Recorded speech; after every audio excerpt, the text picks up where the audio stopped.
What's going on, guys? Welcome back to the channel. I'm here today to introduce to you our next build series here on the channel.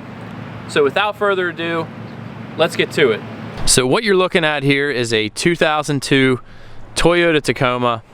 I bought this truck from Copart, which is, if you're not familiar, is an online auction that anybody can purchase cars from. You don't have to be a dealer to buy cars from Copart, which is kind of nice. So basically, long story short, I've always liked trucks. I've always been into trucks, whether it's, you know, small trucks, big trucks, fast trucks. I just like trucks. So I've always wanted like a short bed truck, just something really cool that I can just do burnouts in and have a lot of fun in. I've always loved the C10s, but they're really hard to find, especially in good shape. So I found this truck, and it's a Georgia truck, and that means it's, you know, it's lived in the South all of its life. It is, I'm going to show you real quick in a minute here, but the underneath of this truck is literally, it's unbelievable how clean this truck is. You know, it might look like a turd from the outside, which it kind of is, but honestly, with some fresh paint, a little bit of body work, this thing will look really nice on the outside. The real reason I bought this truck was because of the frame. If you live in PA or anywhere in the north, you know that it is like impossible to find an older truck, especially these Toyotas, with a frame that doesn't have holes all through it. So this is the biggest reason why I bought this truck. This truck is 18 years old now, and the frame is literally cleaner than a 2-year-old truck here in PA. Just blows my mind. So now a little bit about what my plans are for this truck. I've seen a lot of LS swaps and things like that on YouTube, and I've always wanted to do an LS swap. I've have a lot of experience working on LS engines, but I've never done an LS swap. So we are doing an LS swap on this truck. This truck, and I'm going to show you, I actually have the engine here. I had it delivered a few days ago. This truck is getting a 6-liter LQ4, which is the engine that they put in the 3/4 ton Chevy trucks. This one actually came out of a 3500 van, actually. So I'm still planning out the driveline on this truck. I haven't quite decided exactly what I want to do, but I have some ideas. The one thing I'm almost positive I want to do is I want to make this a manual transmission truck. I think it would be a lot more fun to drive for what I'm going to be doing with it. You know, I'm not drag racing this truck. I basically just want something fun to drive, something I can beat on, do burnouts in, and just have fun. I like the idea of just banging gears. So I have some different ideas. I'm actually looking at the Nissan CD09 transmissions, which is the transmissions they put in the 350Zs, and there's actually a company that makes an adapter kit to bolt right up to the LS engine. I'm also pretty sure I'm putting a Ford 8.8 rear end in it for a couple different reasons. First of all, they're great on these swaps. It's easy to find parts for them. You can pretty much adapt any gear ratio you want for your final drive. And also, the 8.8 rear end in, I know the Explorers for sure, is literally almost the exact same length or width as this Tacoma. So I should be able to take a Ford 8.8 rear end out of a Ford Explorer and bolt it right into this truck without having to cut the tubes or anything. So as you can see, this thing is pretty nasty inside. I'm definitely going to be tearing this interior out. I'll probably buy some aftermarket seats, but we'll see. So this is the engine that I have decided to go in this truck. It is a 6-liter LQ4, which is an iron block truck engine, which, if you're not familiar, is very similar to the early C5 Corvettes, the LS2s that they put in those. The only difference really with those is they used an aluminum casting, which actually the iron block is stronger and better for handling large amounts of power, which, even though we're not going to be making, it's still nice to have that. The only downfall is it's heavier, but it's really like, I think it's like 80 pounds, 100 pounds, something like that, which really isn't that big of a deal. The LQ4 comes with dished pistons, which lowers the compression and makes it great for boost, which was my original plan. However, I've decided that I'm not going to go that route for a couple of reasons. The first one being that all I really want with this truck is I want something that's unique, that's different, something you don't see every day, and something that makes enough power that it's really fun to drive. I can do burnouts, I can just have a lot of fun in this thing. And even though I could run a turbocharged setup, throw a little bit of boost at it, keep the engine completely stock for the most part, and still make a ton of power. I mean, guys literally take these engines, keep them completely stock, just as you see it right now, throw, say, 10 pounds of boost at it, and make, you know, over 500 horsepower, no problem. And it'll hold that power reliably. But in order to do that, you know, with turbocharged setups especially, you're gonna have lots of piping to route. You have your hot side piping for the turbo, your cold side piping, finding a place for an intercooler if you're gonna run an intercooler setup, and then still run the outlet, the exhaust, out the back of the truck, which a lot of guys just, when you don't have a lot of room, like I'm gonna be running into on this truck, you know, a lot of people will just dump the exhaust right out the hood or out the fender, and I'm not gonna do that. That it would be loud and obnoxious, and I just don't want to do that. So what I'm looking for is I want to make good power, but I want a nice clean setup. I want it looking nice under the engine bay. I don't want piping everywhere and it just looking really sloppy, which you can still make it look good, but it would be really difficult, and I don't want this video series to drag on forever. So, you know, kind of what I've decided to do is go naturally aspirated. I'm gonna order a different set of heads, a different cam, do a different intake and throttle body setup, and a few other things, and I should have no problem making, you know, over 500 horsepower on this truck engine. If I ever decide I want to do something else, maybe I want to put a turbocharger setup or a supercharger setup, then I can do that. But for right now, I'm going to run this thing naturally aspirated, and like I said, it'll make a ton of power and be really fun to drive, and that will be fine for what I have planned. The other thing that I wanted to note is that I have the factory PCM and wiring harness for this engine, which I'm pretty sure I'm just going to use.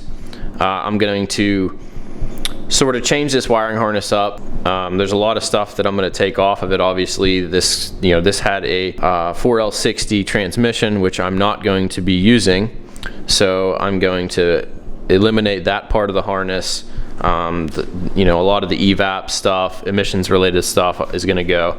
So this is going to be a custom harness that I'm going to make, and then I'm going to get a tuner for this PCM, and I'll flash it and tune it for this truck.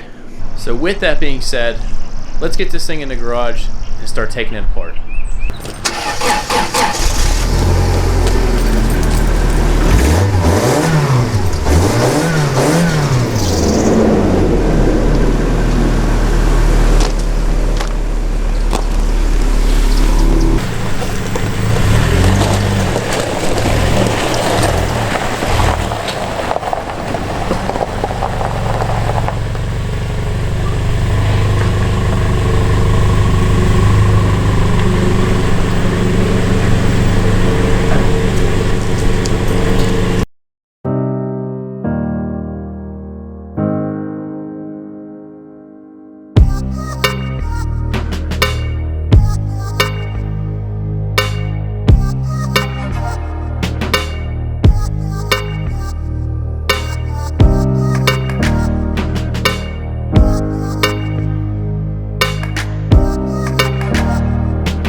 Mint condition.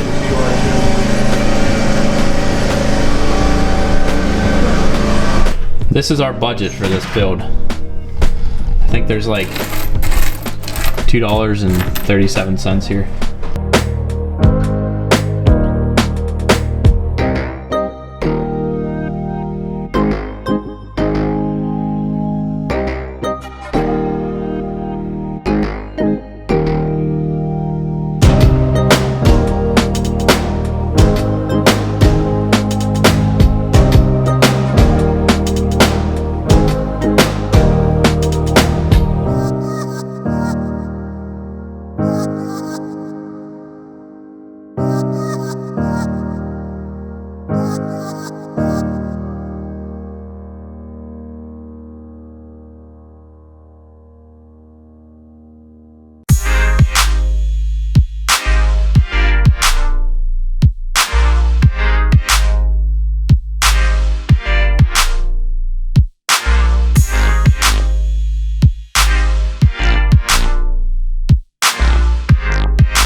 bud. Thank you. That can go in the garbage.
All right, check it out.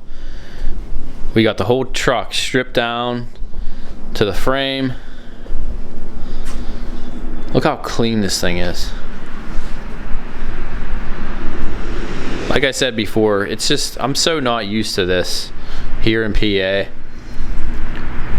We literally got this with the help of my buddy Jordan. From the time I pulled this in the garage to where we're at right now, we have about 4.5 hours into pulling this thing apart. So at this point, the next step, I think, is to get this engine and transmission out of here, to get the exhaust out, drive shaft, and then what I want to do is, I don't know if I'm going to start taking the engine apart and kind of getting that situated, or I may, before I take the engine apart, what I might do is at least get my mounts ordered up. I actually found a guy in Canada who makes a really nice universal LS mount that you can weld to your specific chassis application. So I may get those here and at least get the engine in. And I believe I might be buying a transmission for it tonight. So if I can get that here, I can get the mounts lined up for the transmission, kind of at least get it fitted and kind of see where we're at. The hardest part is going to be when I go to put the cab back on. I'm going to have to figure out a different way. It really would be nice if I had a lift here at home, but because I'm going to have to do a little bit of work, I think, to the firewall and maybe the transmission tunnel on the cab. So I'm going to need a way to like raise the cab up and down. So I may have to figure something out there, but we'll see what I think of.